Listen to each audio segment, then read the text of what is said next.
Yo, how's it going, guys? How are we all doing today?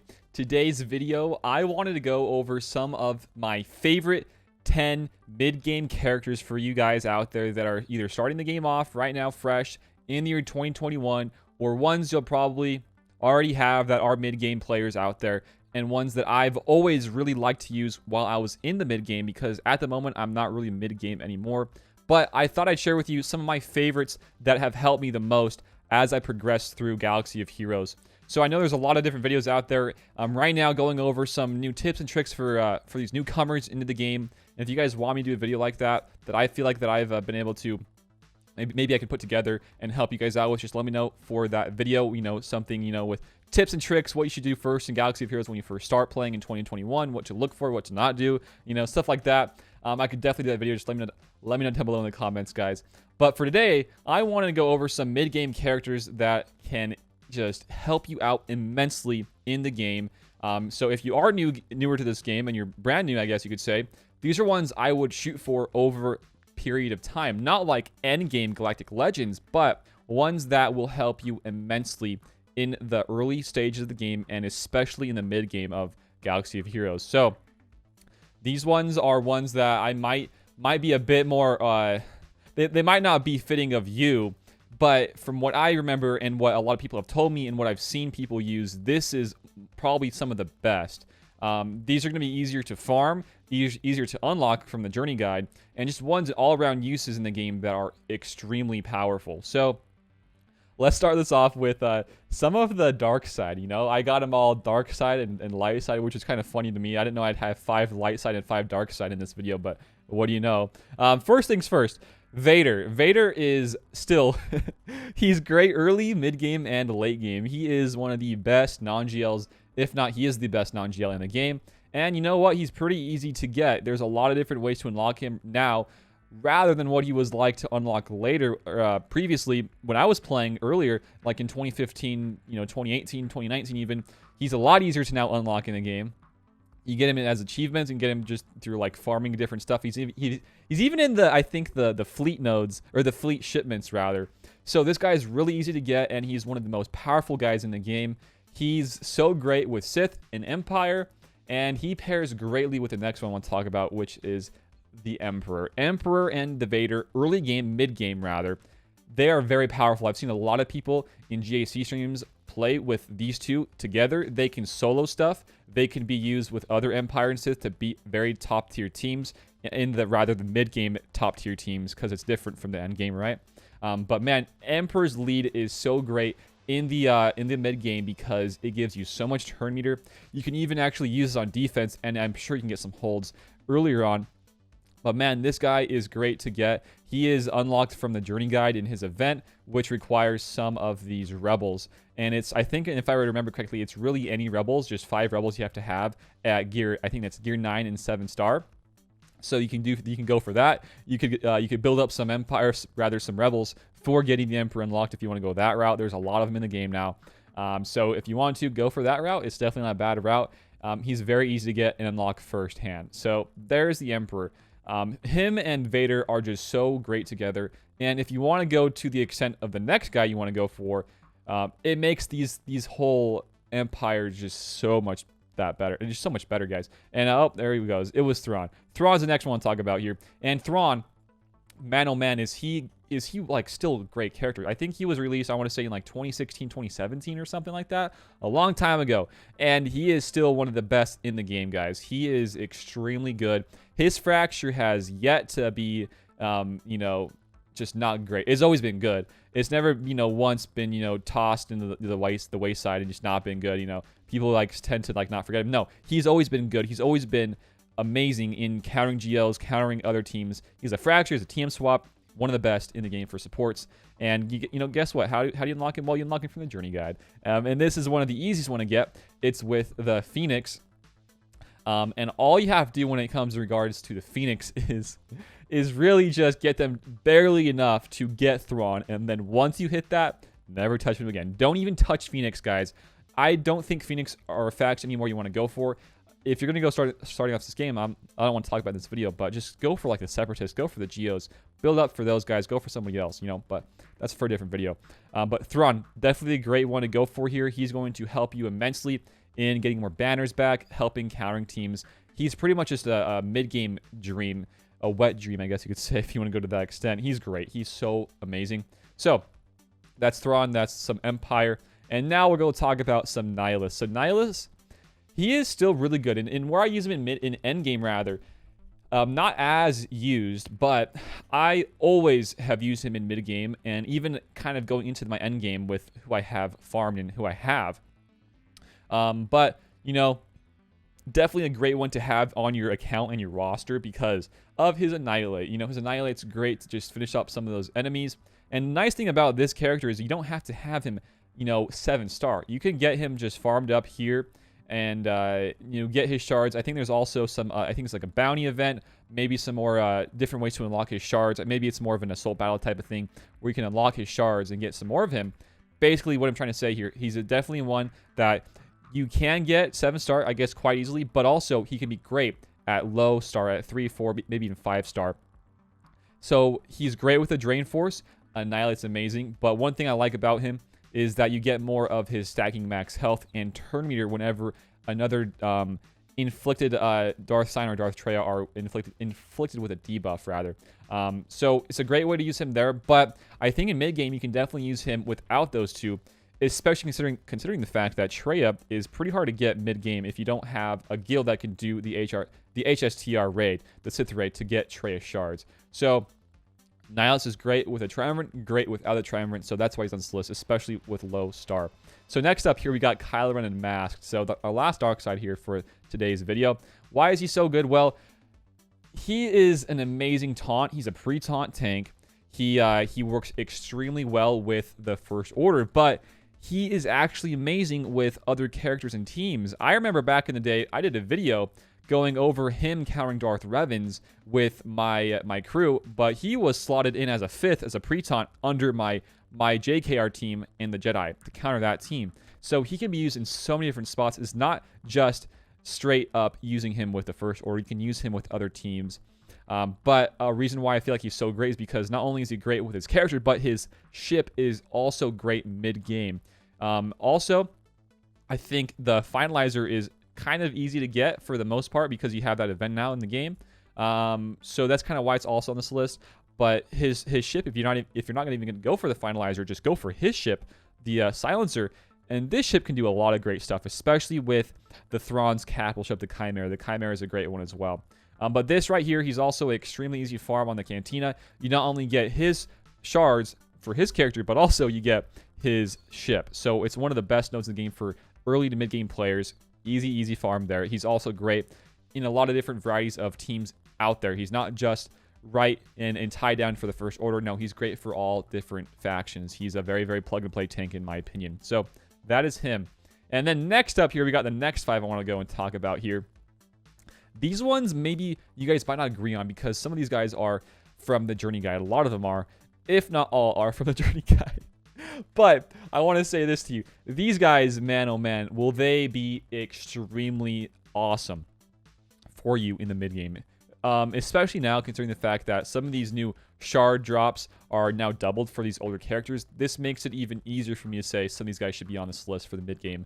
So, first things first. We're going to save some of these rebels for last. Let's go over Grandmaster Yoda. So, GMY, as I like to call him, his abbreviation, GMY, great character all the way around the table. I remember getting him when he was first released. It was such a long time ago, but he has always been amazing in my roster, always being used, always. He has never not been used once in GACs for me. So for getting him, you have to have other Jedi, right? And look at this. To get him unlocked, maxed out, you have to have gear tier, what is that, 7? And 7-star in gear 7. Man, you know how easy that is to get for Jedi? It is so stupid easy. You can easily get him unlocked like right off the bat if you wanted to go for some of that, the Hyperdrive bundle guy. It's really easy to get Grandmaster Yoda pretty much. But he is great to use, not just in the Jedi teams, but you can also use him in other different teams as well in the mid-game if you don't have a fully developed Jedi team. He is great because of his battle meditation with more turn meters, some more protection. You can double tap, you can hit pretty dang hard. He's great. He's really going to be great all the way around the table. But if you want to heighten your GMY to the max where you can get with his potential, well, go for this character right here, which is Jedi Knight Revan. So this guy has been in the game for a long time as well, and to get him, you're going to have to farm some more particular characters. So these ones are going to be Jolie, T3 Basti, Zalbar, and Mission. So you're going to have to get these guys gear 9, it says, and 7-star. So it's not the hardest thing to get in the world, but I do feel like now with those double drop changes, get more shards, you can easily go for this a lot quicker now. So that's why he's on this list for the mid game, because it's a bit easier to get. So Revan, just him as a character, guys, holy cow. He is one of the best Jedi in the game. He has so much uses in the game. I use him all the time, every day, night and day, 24/7, day in, day out. He is always being used. His lead is amazing. You can use him with other Jedi. With his lead, it's one of the best leads in the game for Jedi. Or if you are with a GL, which you might not be if you're mid-game, well, you can use him there as well. But most people won't have a GL watching this video that are mid-game, right? So JKR, great lead. He has a direct focus. He plays into effect with Grandmaster Yoda so perfectly, so beautifully, that it just is like amazing. I just love these guys. And also for getting him, you have to get Jolie. So you already have 3 great Jedi if you want to go for GMY and for Revan. It's a great team mid-game, and it can be lots of different stuff. It's so great, guys. So Revan there with Jedi and Grandmaster Yoda, one of the 2 best Jedi in the game, mid-game rather. So there we go there. And now let's talk about Padme. So Padme, also a Journey Guide character, but she is not that hard to get nowadays. I remember when she was first out in the game, you pretty much had to have nearly a Gear 13 rather, Grievous to get her unlocked. But since then, they added some rework, some geos, and you don't have to have Grievous. So for this one, you can actually go a lot lesser on the gear requirements, and you can actually go for, gear 8, not probably 8, but gear 9, 10, 11 for some of these separatists for, like, I'd say Newt Gunray, maybe some droids, maybe rather some geos to help you beat that mission. So you can easily beat this mission without going too hardcore on your gear. Save you some gear for other teams, right? So you get Padme fairly quickly in the game, right? Getting some geos, getting some Newt. And what can she provide for you? Well, she is great in a whole GR team and faction, right? With, Anakin and GK, if you're going to go and get that tank raid done. GK is amazing as well. But I want to talk more about Padme because she is great. So GR Anakin, the Jedi Anakin, he's a bit harder to farm because he's on a hard node. But like I said, with those double drops, it's going to be a bit easier. So that's why she's even more on this list, because of the changes to Anakin and some of the other guys you want to farm as well. I think Ahsoka Tano is also easier to farm as well. So, like, really, the whole Padme team, once you are mid-game, you're going to be to a point where you can farm GK shards. You can probably build a Padme team fairly easy. And she's great for that. If you are somehow and somewhat not close to that, getting that whole team built up, well, her unique here on Always a Choice is for all light side. She is great for everything. And also not just light side, but for all allies. It says right here, allies can't gain or lose bonus turn meters. So you can slot her in as a 5th under some teams. Like, I remember some people early in the days of Padme slotting her in with the bounty hunters and allowing for the JTR team not work as well because you can't remove turn meter, right? So it's a fun one to use. I wouldn't use that nowadays, but definitely you can still use her if you don't have a full team built up. But Padme, guys, pretty easy to get, and she can accomplish so much for you. Really great. A really great team there. And also, she's needed for the gas as well. So there you go for Padme. Great mid-game character.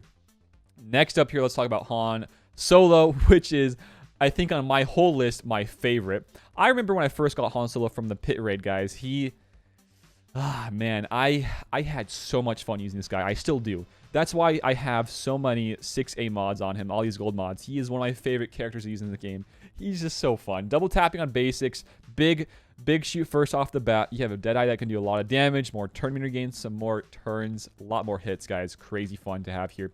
So he is great, not just with the Rebels and with CLS, like we'll talk about in a second, but he is great in a standalone, I'd rather not standalone, but rather in a plug-and-play character, a bit more of a freely used team, I guess you'd say. Just he can be used in so many different facets of the game, right? With crew being, you know, where he is so many different plug and play. Same with GMY, and again with Han Solo. So shoot first can be used all over the place.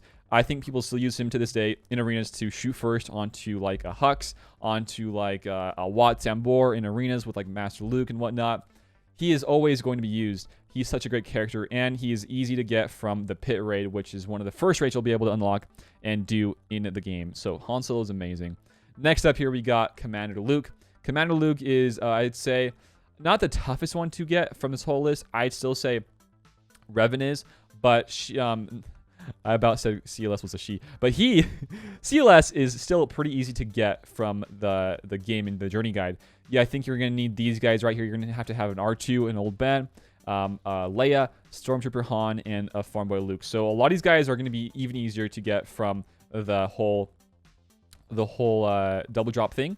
And I think some of these guys are from a cantina. But R2, you're going to need from, let's see here, the journey guide as well. But these ones will require the Empire. So like we said earlier, why not just go for some of those Empires, some of those Throns, and not Nihilus, Emperors with a Palpatine and Vader, and get some other ones here worked on, and then you get R2. And once you get R2, go and build up your Rebels. You go for Empire, you go for Rebels, and then you go for some other ones along the lines, like some Revans, some Jedi, and also some Padmes. So CLS, great character to use. With him being used there with some other Rebels, man, oh man, this is one of the best teams in the game for non-GLs. These guys can beat so many stuff. And also, if you're going for the Rebels, you're going to go for that ship, that fleet, right? The Akbar fleet, the home one with the Han Chewie. And it's going to be a great time, but especially just CLS mid-game, he will do so much for you. Man, this is one of the best characters in the game when it comes to turn meter. So much turn meter and so many turns you'll have on this character, guys. He is so fun. I would not really slot him in as a 5th or as a plug and play. You really want to have that guy be used with a full Rebel so you can maximize your leadership there with all the counterattacks and a lot of the turn meter effects you're going to have on your team. So, you know what, guys? That's a lot of talking for me today. I just want to say these are some of my favorite mid-game characters that I remember having in my account, and what they've really done for a lot of other people in the game too as well. So maybe I should have added some. Maybe I should have taken some off. Maybe some of these journey guides that I went over with the light side. I don't know if you guys feel like that I should have, but I feel like these are just still some good ones in the game. I don't know if there's any others I would recommend. Maybe I would add in like a Bosk. Maybe I would add in some other, maybe some more Jedi in there, just to, round out the whole faction, maybe like a Chewbacca as well. But really, these are some of my favorites, guys, in the game. But yeah, that's probably going to do it. If you guys, like I said, have any other ones you might have added in here, or I should have not have added, just let me know down below in the comments, or better yet, join up in the Discords, guys. And yeah, that's it for me today. If you guys have any other ideas for videos that you want me to do, let me know down below as well. But that's it. Thanks for watching, and until next time, I will see you all later. Peace out. Have a good one.